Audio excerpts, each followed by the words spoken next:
अश्विन कृष्ण पक्ष में पितृपक्ष का आयोजन संपन्न होता है। मैं किसी वैज्ञानिक या किसी अन्य संदर्भ की चर्चा यहाँ पर नहीं करूँगा।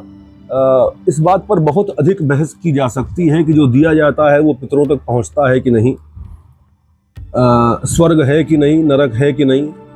लेकिन जिन कार्यों को करने से स्वर्ग की प्रतीति संभव है और नरक से मुक्ति संभव है, उन कार्यों को करने का निषेध किसी भी संप्रदाय, धर्म और पंथ में आपको प्राप्त नहीं होगा। अतः अपने पूर्वजों के प्रति प्रणतिपूर्वक अपनी श्रद्धांजलि अर्पित करने के इस अद्भुत अवसर का परित्याग मत करिए। मैं पहले कुछ श्राद्ध संदर्भों की चर्चा करता हूं।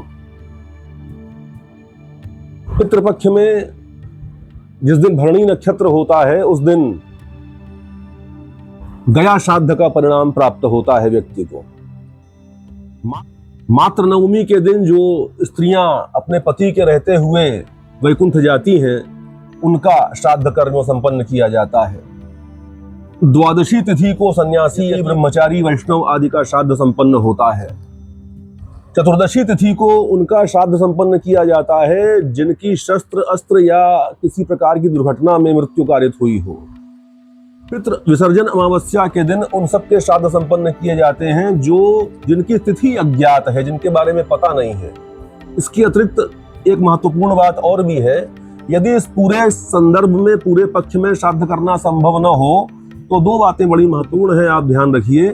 पिता के श्राद्ध की तिथि पर सारे के सारे पितरों का श्राद्ध संपन्न किया जा सकता है, और यदि उस तिथि पर भी संभव नहीं है तो पितृ विसर्जन अमावस्या के दिन किए जाने वाले श्राद्ध में प्रत्येक पितृ को सम्मिलित करते हुए उनके नाम से भी श्रद्धांजलि और जलांजलि अर्पित की जा सकती है। मैं आपसे ये कहता हूं कि पितृपक्ष एक ऐसा पर्व है जब जिन्होंने हमको जन्म दिया, जिन्होंने हमको आकार दिया, जिन्होंने हमको बुद्धि बल प्रदान किया, जिन्होंने हमको संसार के समस्त संदर्भों का सामना करने की सामर्थ्य प्रदान की, उनके लिए दो बूंद जल अपने नेत्रों से गिरा करके उनका तर्पण करने में और उनके श्राद्ध कर्म को संपन्न करने में क्या आपत्ति हो सकती है। अतः अपने भाव को आप भारी बनाते हुए पितृपक्ष में अवश्य यह पितृकर्म संपन्न करें। ये अत्यंत महत्वपूर्ण कार्य है। और आप एक बात और समझो कि हम अपने जीवन में सब कुछ करते हैं, लेकिन जो चले गए उनको याद करने का भी समय नहीं है हमारे पास। उनको याद करने की तो बड़ी आवश्यकता है।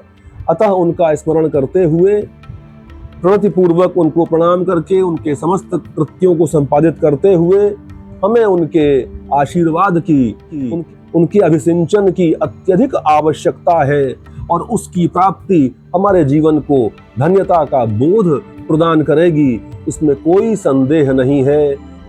आप सभी अपने अपने दायित्वों का अनुपालन करें, यही मेरा अनुरोध है।